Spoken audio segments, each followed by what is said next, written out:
Magandang hapon sa lahat. Ngayon may tuturo ako sa inyo na bagong technique sa paggawa ng wall. No? Simple lang, madali lang. At ito ang susundin natin lagi. Alam naman natin na pag gumawa tayo ng first floor, ito pala is ground floor lang or first floor lang ng nabahay. So, ito ay pwedeng-pwede doon sa mga baguhan or baka ngayon nyo lang ito na makikita o malalaman na technique. So, check nyo lang kung magustuhan nyo. So, unang-una is dapat alam natin yung area ng bahay. So, halimbawa, palagay natin 6 meters by 3 meters. So, unang gawin natin, gawa tayo ng rectangle. So, 6 meters by 3 meters. So, ayan na. Ayan na. Check lang natin kung tama. Ayan, 3 meters. Ayan, 6 meters. So, susunod na gawin natin is i-offset natin to. Ayan o, nakikita niyo yun. I-offset natin to ng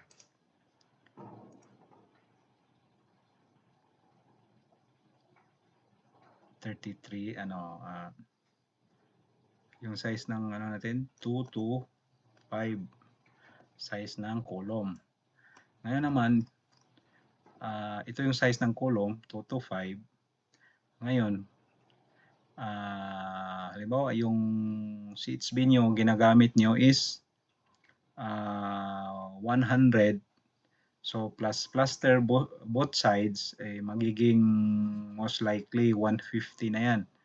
So, 150 yung CHB nyo. So, 150 minus 2 to 5. Tapos, divided 75 na lang. Tapos, i-divide mo ng 2, that is 32.5. Tama ba? 37.5. 37.5. Tama ba? Kasi 75 eh. So, offset mo to, itong labas ng 37.5. 37.5. Ayan. Ito rin, offset mo to, itong sa loob ng 37.5. Ayan. Titingnan natin kung 150 ito.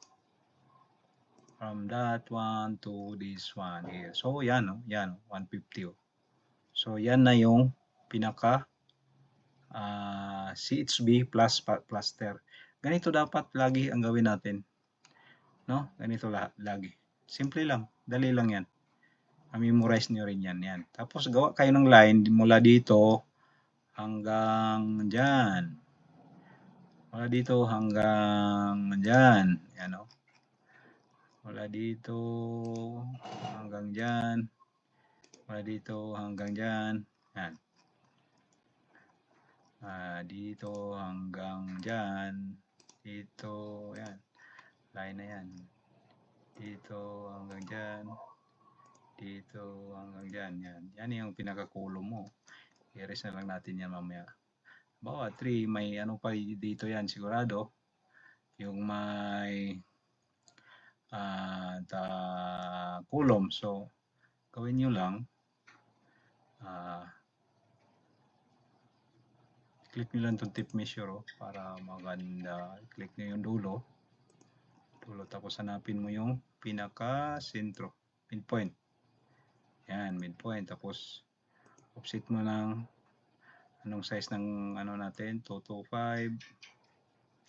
2 to 5 divided by 2. Ano ba? 112.5. Tama? Yes. 112.5. Tama. Check natin kung tama yung ano natin. 2 to 5. Yan. Yan yung minimum na column. Tandaan natin. sa ground floor. So, gawa lang tayo ng linya dyan, no? Linya. I mean, dito na lang, dyan. Dyan. Tapos, dito, dyan. Tapos, dito, dyan. Dito hanggang dyan. Dito, hanggang dyan. Dito hanggang dyan. Yan. Yan na. Tapos, i-erase natin yung unnecessary line. I-erase na natin. Yan, ito yung pinakamaganda dyan. Yan na. Ayan na. Close mo lang. Yan. Delete mo lang yan. Tama ba? Ang ginawa natin. Mali ito. Ay, sati ko muna. Sorry. Ito ay bakit natin hindi yan i-erase. Ito ang i-erase natin. Yan. Mali. Sorry. Yan. Teka. Ito ang i-erase natin. Yan. Ayan. Yan ang i-erase natin.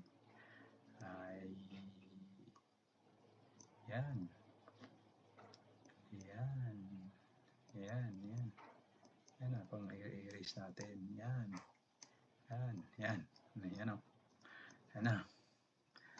Ito, i-erase na rin natin yan. Yan. I-erase na rin natin to. Yan, i-erase na rin yan. Yung outside, i-erase natin dahil CHB yan eh. Yan. Ito, dahil column yan, ito ang i-erase natin. Erase yung outside, erase yan. Ito ang erase. Yan. Ano, dali lang. Erase. Outside, erase to yan. Dali lang yan. Kung lagi nyo itong ginagawa, easy lang. Ayan. At malalaman nyo pa dahil sa ginawa natin nito, yung minimum na dimension ng column. Ayan, 2 to 5 for ground floor. Ayan na. So, ayan na, ano? Ayan, no? Pwede nyo nang sa inyo kung nyo to, i-select nyo lahat kasi it belongs to the same plane lang siya. Pwede nyo i-select, group nyo, pwede. At pwede namang hindi. Pero sa akin, group ko pag ako. Yan, group nyo. Yan. Pwede nyo na i-push-pull yan. Ito, nakahiwalay yan. Pwede nyo i-push-pull yan. Yan. Yan na yung pinaka-column. Yan. Simple lang yan. Column and wall. So, yung iba, ginawa nilang may backfill pa sila. Ibig sabihin is mataas yung entrance. So, ang ginawa nila, inangat, pinuspul nila lang 400 lang. Yan, 400. Parang ito ay dalawang step. Magbabakpil lang sila ng ganun. Magbabakpil sila ng mga 400. So, ganyan ang ginawa ng iba. At ako din, ganyan. Parang pagdodrawing, no? Para, tapos, i-push-pull mo siya. Ayan, yung backfill mo. Ayan. Kumbaga, yung entrance mo dito is paakyat. Ngayon, kung lagyan mo naman to ng, halimbawa, lagyan mo siya ng CR, so mag-offset ka lang. Mag-offset ka lang dito, dagdagan mo CR, offset ka lang, ganyan. So, 120, yung, 1,200, yung CR mo. And 1.5 or something. Ganyan. Laki ng CR. Tapos, yan. Yan. Pwede ka maglagay ng CR. Ganyan. So, offset mo lang to or kopyahin mo yan. Move copy. Kailan? 150. Ayan. Tapos, ito. Move copy mo ng sorry, move copy. Hit control lang para 150. Tapos ito. Ayan, 150. Yan yung wall mo. Tapos, i-delete mo lang yan para magiging ano na siya. Ayan, wall na yan. Ngayon, since yung height dito ng ang elevation ng CR is mababa, so pwede nyo to i-push pull ng 50 or 25 or 30. Yan. Okay na yan, 30. So yan. Yan o. Mababa na yan. Yung ano na yan. CR, ito yung toilet. So ito yung kitchen mo. Kitchen, living, dining. Living, dito na dining, yung pinakasala mo, no? Actually, maliit to na, ano? Maliit to na parang bahay. Pero ito ay example na lang. Example lang sa paggawa ng wall. So, yan, madali lang. So, gawin nga natin uli para makapag-ano tayo, ma-ensayo tayo. So, ang gawin natin is, ang ginawa ko kanina is ganito. Gawa ko ng yung dimension ng yung area na 6 meters, 3 meters. Yan. Uy, ano ba yun? Ano pala? Sorry. Gawa tayo na bago natin. Yan. Gawa tayo ng 6 meters, 3 meters. So, yan. Uy, bakit? Sorry. Anong nagawa ko? Bakit? Gawa ako ng 6, 1, 2, 3, 3. Yan. So, offset. Dali lang to. Ano? 225. Offset to ng 37.5. Yan. Offset to ng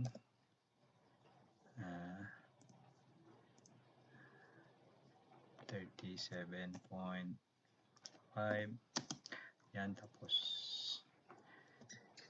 gawa ko ng linya dyan. Yan lang. Or gawin ka ng rectangle para mas mabilis. Rectangle gawin mo. Click mo dito, tapos click mo dyan. Ayan na. Click mo dito, o click mo dyan. Pwede dito, i-click mo hanggang dito. Or pwede rin dito, click mo dyan. Yan. Tapos, di ba kanina wala yan?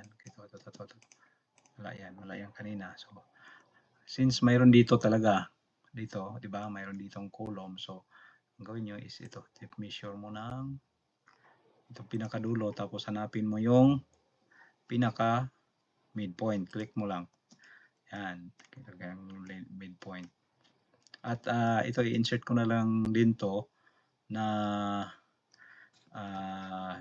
pag gumawa kayo ng tape measure, yung pag start nyo pa lang, yung pag unang point nyo, huwag kayong mag-click dito sa midpoint kasi parang magka-problema.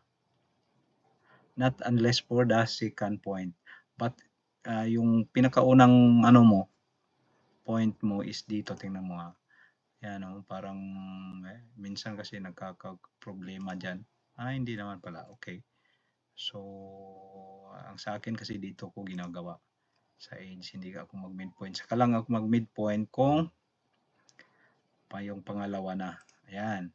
Tapos, anong size ng ano mo, column. 225 divided by 2, 1, 225, 112.5, tama? Yan.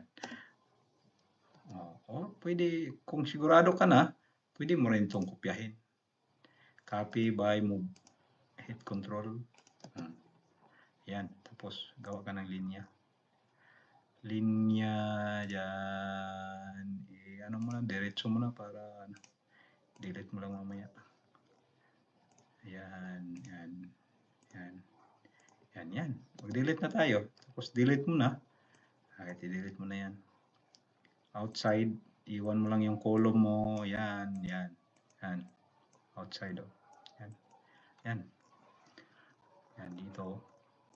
Delete mo yan, delete mo yan, delete mo yan. Sandali lang yan. Delete mo yung outside, delete mo yung outside, di ba? Dahil ito yung CHB mo lang. Yan.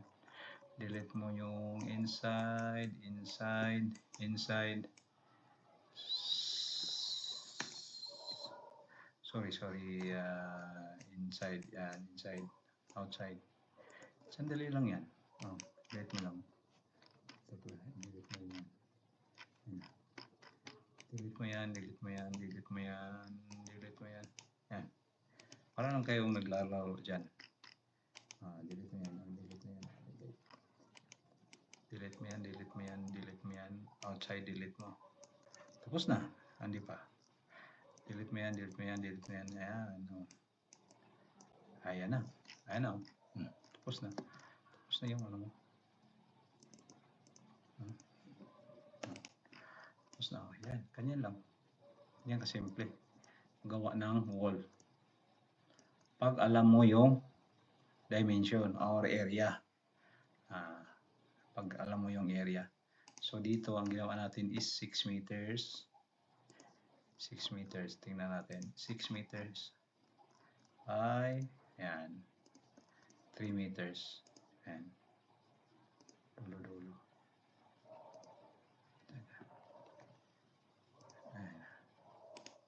Yan. Yan yung ginawa natin. 6 meters by 3 meters. Madali lang. So, ayun. Alam na natin kung paano gumawa ng wall sa simpleng paraan. At sa next video siguro natin, gawin natin yung paano gumawa ng window opening. No? Hindi na. O ano, gusto nyo i-diretso dito? I-diretso na natin. Sample. Example. Ganyan yung wall nyo na. Huwag niya kayong magbutas. Halimbawa, di ba gumawa kayo ng yung iba kasi, yung previous na video ko rin, nagbutas ako dyan, nagbutas. Di na, huwag na. Gawa na lang kayo ng door. Gawa ka niya ng door. Di ba yung door nyo is ano ba size ng door? 900,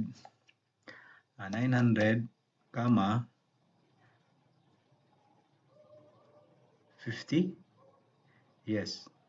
Yung iba, ganyan. Sana, sorry. Ganyan. Halimbawa ganyan, pero dapat naka-ganon siya. Rotate nyo lang para hindi kayo magaluhan. So, 90. So, parang ganyan, no? Ganyan yung door. So, ano nyo lang yan. Pag door, group or component. Walang problema. Sa akin, i-offer ko sa inyo component na diretso. Why? Bakit? Dahil pag nag-change kayo ng kulay, diretso na. Pag nagka-component, yan ang experience ko. So, since nagka-component kayo or group, hindi kayo makagalaw dyan. So, double click para ma-edit nyo yan. Push-pull mo ng 210. Yes. Ayan na. Halimbawa, ganyan yung wall nyo. Ano pa lang size? Door. Kukulayan mo natin. Kukulayan natin ng ibang kulay ng door. Wood. Sige, i-wood natin. Dali lang. Pag naka-component, madali lang. Yan ang advantage ng, subukan na natin. Group. Diretso ba? Pag naka-group pa, halimbawa,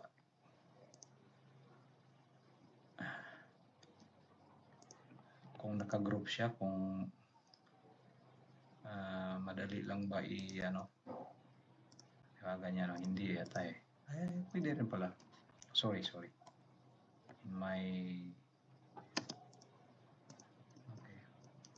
Yan. So, yan. Tapos na.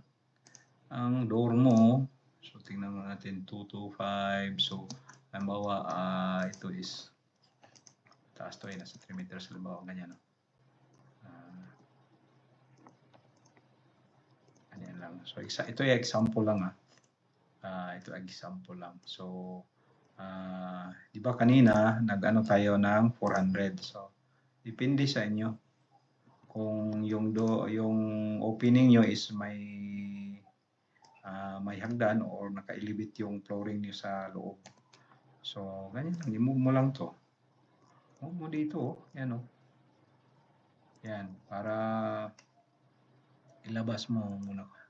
Labas mo ng mga 50 o ganyan. Labas mo. Basta nakalabas siya. Yan. So, from the wall, may mga ka dyan, 150. Ganyan lang. Or, ganito pwede mong gawin to dito muna. Gawa ka ng bawa sa kabila natin lagay, 150 muna. So, yan. I-move mo to ng dyan. Lagay mo, yan na, 150. So, mula dito sa gawa mo, without making a hole or opening, by doing this one, immediately makagawa ka na ng rectangle, di ba? Gawa ka ng rectangle. Di ba walang butas yan kanina? Kasi tingnan natin kung ubra itong ginagawa natin. Tingnan natin.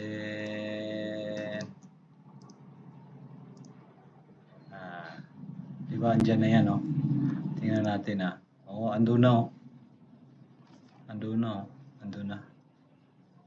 Andun na siya. Andyan na siya. So, no need na nga maggagawa ka pa ng Yan butas. Butas na siya. Diba? So, ganun lang kasimple. Ang paggawa ng ganun din dito. Halimbawa sa yan ay door, halimbawa window. Huwag ka nang opening kasi double work ka eh. Kakain ka ng oras, double work ka. So, kung bubutasan mo pa to, hindi na. Maggawa ka na lang ng mo, yung window mo. Halimbawa, yung window mo is rectangle, no? Huwag ka nang magbutas dyan. Rectangle. No? Rectangle. Or dito na. Dito ka na pupwesto. Kunin mo lang yung midpoint, ganyan, no? Dito ka na gumawa.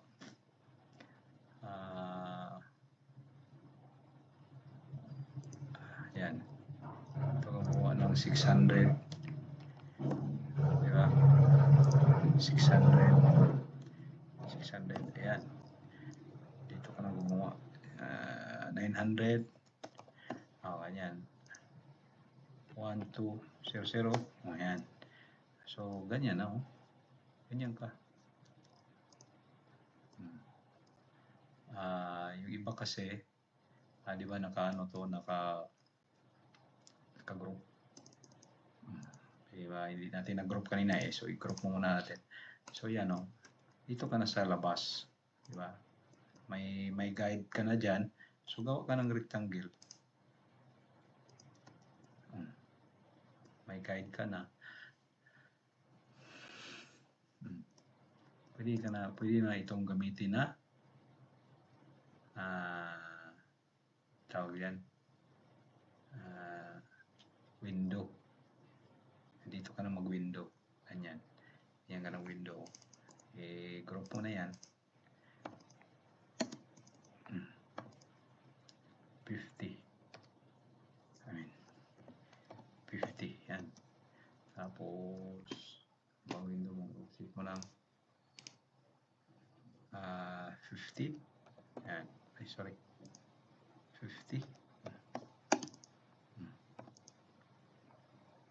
50 din. Control Z. 50. Yan. Diba? Hindi pa butas yan kahit binutasan. So, anong window?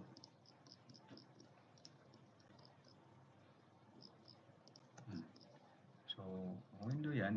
Gawin natin window glass and meron. So, yan na.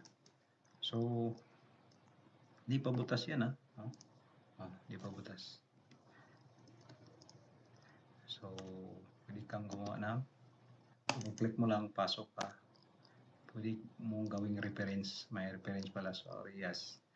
Ang tawag dyan is reference. So, yan nakapasok ka na Yan. Click mo lang yan.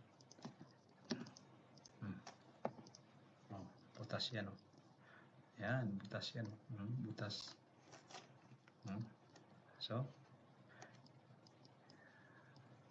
So, ganyan.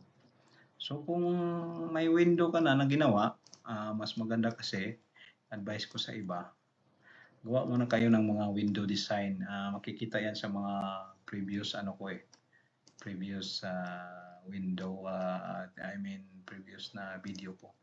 May mga window na akong ginawa para pag insert na lang ako ng insert. Parang kaya. Diyan may window na akong nagawa, di ba? May mga design ako ng window. Click ko lang siya. May mga reference point naman. End point, mid point, ganyan. Tapos, gusto ko ilagay dito sa sentro Halimbawa, ganyan May ma-experience kayo dito, ganyan minsan. So, ang gawin nyo na lang, mag-retain kayo ng copy. Di ba? Hindi siya mag-snap. Hindi siya, nag-snap na siya. Minsan kasi hindi nag-snap hit nyo lang yung control para may maiwan siyang kopya. Ngayon, nag-ganyan naman siya. Minsan, na-experience akong ganyan. So, yan. Itaas mo siya ng 900.